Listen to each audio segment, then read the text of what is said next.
ಪ್ರಶ್ನೆ ಮಾಡುವಾಗಿಲ್ಲ. ನೀನು ಪ್ರಶ್ನೆ ಮಾಡಿದ್ರೆ ಏನ್ ತೊಂದ್ರೆ? ಪ್ರಶ್ನೆ ಮಾಡಿದ್ರೆ ಅದು ಅಧಿಕ ಪ್ರಸಂಗ ಆಗುವುದಿಲ್ವೇ ಒಡೆಯ? ಪ್ರಶ್ನೆ ಮಾಡದೇ ಇದ್ರೆ ನೀವು ಮತ್ತೆ ಬೇರೆ ಆಗ್ತೀಯ.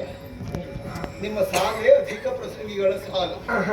ಅದರಲ್ಲಿ ಪ್ರಥಮ, ದ್ವಿತೀಯ, ತೃತೀಯ ಹೀಗೆಲ್ಲ ಉಂಟು. ನಾನು ಸ್ವಲ್ಪ ಜನ ನೋಡ್ಕೊಂಡು ಮಾಡುವುದು ಎಲ್ಲರೊಟ್ಟಿಗೆಲ್ಲ ಹಾಗೆ ಅನ್ನ ಕೊಟ್ಟವರು. ಹಾಗಾಗಿಲ್ಲ ಈ ನಮ್ಗೆ ಅದು ಬಿಟ್ಟು ಮೇಲೆ ಉಂಟ ಆಗಲ್ಲ. ಹೋಗಿ ಒಂದು ಬಾವಿಗೆ ಹಾರುಂದ್ರೆ ನಾವು ಹೊರ ಹಾರುವವನೇ. ಸುಮ್ಮನೆ ಹಾಗೆಲ್ಲ ನಾನು ನಿಮ್ಮನ್ನ ಬಾವಿಗೆ ಹಾರಿ ಅಂತ ಹೇಳ್ತೇನೆ. ಅಲ್ಲಲ್ಲ, ನಾವು ಹೇಳಿದ್ದು ಪ್ರಭು. ನಾನು ಯಾಕೆ ಹೇಳುವುದಿಲ್ಲ ಕೇಳಿ. ಯಾಕೆ ಪ್ರಭು? ಬೇರೆ ಜನ ಬೇಡವೇನೋ ನಮಗೂ ಒಂದೆಲ್ಲ ನೆಟ್ಲಿಕ್ಕೆ ಅಲ್ಲ, ಸುಧಾರಿಸ್ಕೊಂಡು ಮುಂದೆ ಹೋಗ್ಲಿಕ್ಕೆ. ಆಯ್ತು ಪ್ರಭು. ನೀ ಬಾವಿಗೆ ಹಾರದವ ದಿನ ಕಳ್ಕೊಂಡು ಹೋಗ್ಬಿಡ್ತೀನಿ, ನಾವು ನಡೆಸಬೇಕಲ್ಲ. ಸರಿ ಪ್ರಭು. ಈಗ ನಾನು ಅಂದ್ರೆ ನೀನು ಇಲ್ಲಿಂದ ಹೊರಡಬೇಕು. ಸರಿ ಪ್ರಭು. ಎಲ್ಲಿಗೆ ಹೋಗ್ಬೇಕು? ಎತ್ತ ಕಡೆಗೆ? ನಮ್ಮ ಅರಮನೆಗೆ ಹೋಗ್ಬೇಕು. ನಾನಿಲ್ಲೇ ಇರ್ತೇನೆ. ಅರಮನೆಯಲ್ಲಿ ಎಲ್ಲಿಗೆ ಹೋಗ್ಬೇಕು? ಎಲ್ಲಿಗೆ? ರಾಣಿ ವಾಸವನ್ನು ನೀನು ಸೇರ್ಬೇಕು ಪ್ರಭು. ನಾನಿಲ್ಲೇ ಇರ್ತೇನೆ. ಅಲ್ಲ, ನೀವು ಇಲ್ಲೇ ಇರ್ತೀರಿ. ನೀ ನಮ್ಮ ರಾಣಿ ವಾಸಕ್ಕೆ ಹೋಗ್ಬೇಕು. ಅಲ್ಲ, ನೀವು ಇಲ್ಲಿರುವಾಗ ನಾನು ನಿಮ್ಮ ರಾಣಿಯರಿದ್ದಲ್ಲಿ ಹೋದ್ರೆ ಸರಿ ಆಗ್ತದ? ಏನು ತೊಂದರೆ ಇಲ್ಲ. ನಾನಿಲ್ಲಿದ್ರು, ನಾನು ಎಲ್ಲೇ ಇದ್ರು, ನಮ್ಮವನಾದ ನೀನು ನಮ್ಮ ರಾಣಿಯರ ನಿವಾಸಕ್ಕೆ ಹೋದ್ರೆ ಯಾರು ಏನು ಅಂದುಕೊಳ್ಳುವುದಿಲ್ಲ, ನಮ್ಮ ರಾಣಿಯರು ತಪ್ಪು ತಿಳಿಯುವುದಿಲ್ಲ. ಸರಿ. ಯಾಕೆ ಗೊತ್ತಾ? ಯಾಕೆ ಪ್ರಭು? ತಿರುಗಾಟದಲ್ಲಿದ್ದವರು ಮೊದಲು ಯೋಚನೆ ಮಾಡಬೇಕಾದದ್ದೇ ಇದನ್ನ. ನಾವು ಎಲ್ಲೇ ಇದ್ದರೂ ನಮ್ಮ ರಾಣಿಯರು ನಮಗಾಗಿಯೇ ಕಾಯ್ತಾ ಇರ್ತಾರೆ ಎನ್ನುವ ವಿಶ್ವಾಸ ಬೇಕು.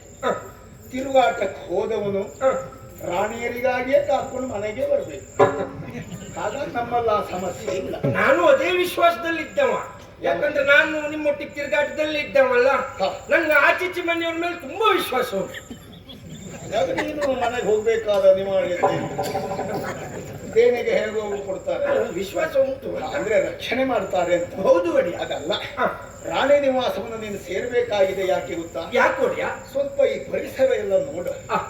ಏನದು ಎಷ್ಟು ಅಂದ, ಎಷ್ಟು ಚಂದ. ಸಸ್ಯ ಶ್ಯಾಮಲೆ ಪ್ರಕೃತಿ ಮಾತೆಯಲ್ಲಿ ಮಡಿಲಲ್ಲಿ ಅರಳಿ ನಿಂತಿರುವ ಸುಂದರ ಸುಲಲಿತವಾದಂತ ಈ ಪ್ರದೇಶ.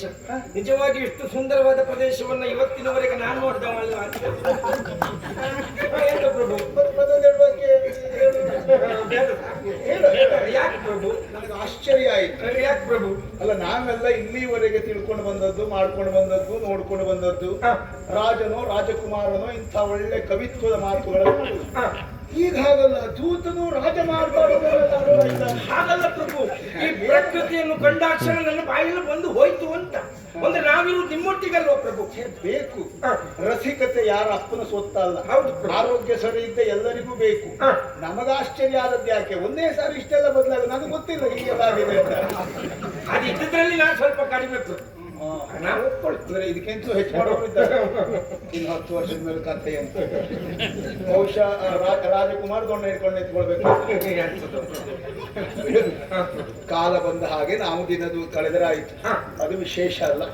ನಿನ್ನ ರಸಿಕತೆ, ಪ್ರಕೃತಿಯ ಕುರಿತಾದಂತಹ ನಿನ್ನ ಅಂಬೋಣವನ್ನು ನಾನು ಹಾರ್ದಿಕವಾಗಿ ಸ್ವಾಗತಿಸ್ತೇನೆ. ಸರಿ ಒಳ್ಳೆ. ಕವಿತ್ವ ಎನ್ನುವುದು ಎಂಥವರ ಮನಸ್ಸಿನಲ್ಲಿ ಆದರೂ ಮೂಡಿ ಬರಬಹುದಾದಂತಹ ಭಾವತರಂಗ. ಕಂಡದ್ದನ್ನು ವರ್ಣಿಸುವುದಕ್ಕೆ ಯಾರ ಅಧಿಕಾರ ಬೇಕಾಗಿರುವುದಿಲ್ಲ. ಸರಿ. ಹಾಗಾಗಿ ನಿನ್ನಲ್ಲಿ ಆ ಕವಿತ್ವ ಜಾಗೃತವಾದದ್ದು. ಇದು ಮಧುಮಾಸ. ಹೌದು ಪ್ರಭು. ವಸಂತ ಕಾಲ. ವಸಂತ ಕಾಲದಲ್ಲಿ ಹೂವನಿತೆ ಹಸಿರುಡುಗೆಯಿಂದ ನಳಿಸುತ್ತಾ ಇರ್ತಾಳೆ. ನಾವು ನಮ್ಮಂತ ಅರಸು ಮಕ್ಕಳು ಈ ವಸಂತ ಕಾಲದಲ್ಲಿ ಸಂಭ್ರಮವನ್ನ, ಸಂತೋಷವನ್ನ ಅನುಭವಿಸುವುದಕ್ಕಾಗಿ ಮೀಸಲಾಗಿಟ್ಟಿರುವಂತಹ ಕಾಲ. ವನವಿಹಾರ, ಜಲಕ್ರೀಡೆ, ಇದನ್ನೆಲ್ಲ ಕೈಗೊಳ್ಳುವುದಕ್ಕೆ ಇದು ಸುಕಾಲ. ನಂಗೆ ಈಗ ಗೊತ್ತಾಯ್ತು ನೀವು ನನ್ನನ್ನು ಯಾಕೆ ಕರೆದ್ರಿ ಅಂತ. ಅಂದ್ರೆ ನಿಮ್ಗೀಗ ವನವಿಹಾರಕ್ಕೋ ಜಲಕ್ರೀಡೆಗೋ ಮನಸ್ಸಾಗಿದೆ, ಹಾಗಾಗಿ ನನ್ ಕರೆದ್ರಲ್ಲ. ನಿನ್ನನ್ನು ಕರ್ಕೊಂಡು ನಾನು ವನವಿಹಾರವೋ ಜಲಕ್ರೀಡೆಯೋ ಮಾಡುವುದಕ್ಕಿಂತ ಒಂದೆರಡು ದೊಡ್ಡ ದೊಡ್ಡ ದೊಣ್ಣೆ ಹಿಡ್ಕೊಂಡು ಮಾಡುವುದು ಒಳ್ಳೆ. ಅದಲ್ಲ, ನೀನು ಬೇಡ ಅಂತಲ್ಲ. ಈಗ ಅನುಭವಿಸಬೇಕಾದದ್ದು ಯಾರ ಜೊತೆಯಲ್ಲಿ ಗೊತ್ತಾ? ನನ್ನ ರಾಣಿಯರ ಜೊತೆಯಲ್ಲಿ. ಹಾಗಾಗಿ ರಾಣಿ ವಾಸವನ್ನ ಸೇರಿ ಸರಿ ನಾನೇ ಬರುವುದಕ್ಕಾಗಿ ಅಪ್ಪಣೆ ಕೊಡಿಸಿದ್ದೇನೆ ಎನ್ನುವುದಾಗಿ ಅವರಿಗೆ ತಿಳಿಸಿ ಆದಷ್ಟು ಶೀಘ್ರವಾಗಿ ಅವರನ್ನು ಕರ್ಕೊಂಡು ಬರಬೇಕು. ನಮೋ ನಮಃ. ಇಷ್ಟು ಕೆಲಸ ನಾ ಮಾಡ್ತೇನೆ. ಹೇಗಾಗಬೇಕು? ಆಯ್ತು ಪ್ರಭು.